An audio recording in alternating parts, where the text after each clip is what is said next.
Consultation is taking place in Wigtownshire on the future of maternity services, and it's important that everyone has their say. This follows engagement earlier this year, when people were asked for their thoughts and their experiences on these services. Maternity services have been going through a challenging time recently, not just in Wigtownshire, but in Dumfries and Galloway and Scotland as a whole. In Wigtownshire, hospital-based births were halted in 2018 due to shortages of the numbers of midwives needed to provide a safe service 24 hours a day, 7 days a week, with cover for illness and holidays. As continuing efforts were made to recruit staff, work was also able to take place to create the Oak Tree Family Centre in Stranraer. This introduced an enhanced level of prenatal and postnatal services for both low and high-risk pregnancy in Wigtownshire. As we emerged from the worst of COVID, a service to provide support for home births on a pre-planned, low-risk basis was also started in Wigtownshire. However, all other births still require expectant mothers to travel to Dumfries and Galloway Royal Infirmary in Dumfries. This means a journey of up to 75 miles.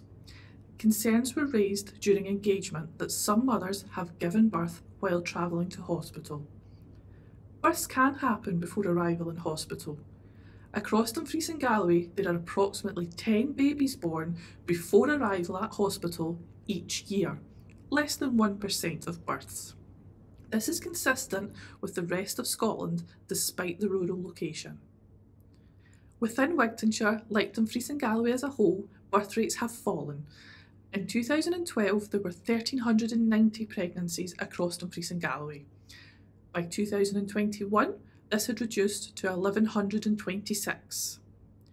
In 2012, there were approximately 260 pregnancies within Wigtownshire, and by 2021, this had reduced to 170.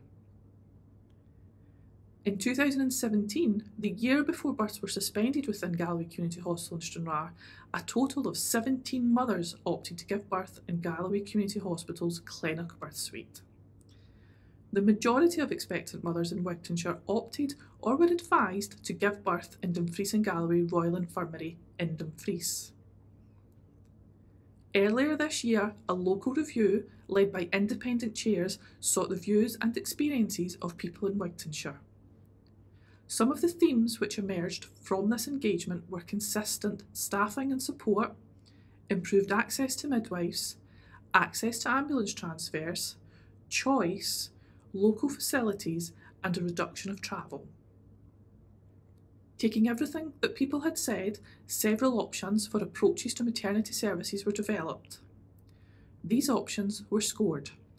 2 emerged as frontrunners. Option 1 and Option 2 scored the same, until local NHS professional scores were removed, and this put Option 2 narrowly ahead. Both options would only provide birthing services for pre-planned, low-risk births in Wigtownshire. Low-risk pregnancy and births are where it is a single baby assessed to be developing normally. These are pregnancies where the mother has been healthy and well throughout, has no medical or obstetric conditions, and has had no previous birthing complications, and is of a healthy weight range. Using the latest figures, low-risk pregnancy and birth represent less than a quarter of all births in Wigtownshire. Option 1 is for the current arrangements, where support is only provided for pre-planned low-risk births taking place at home.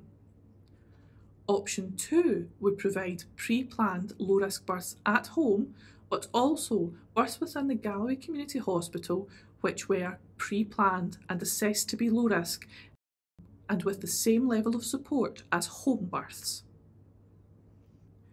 Dumfries and Galloway Integration Joint Board, or IJB, is responsible for setting the direction for health and social care within the region.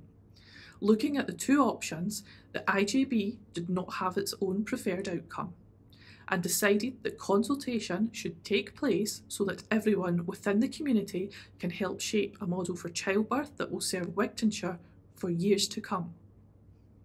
We're now asking you to consider all the information about maternity services within Wigtownshire, to look at the two options and provide your views on how all of this should inform a decision which will ultimately be taken by the Integration Joint Board.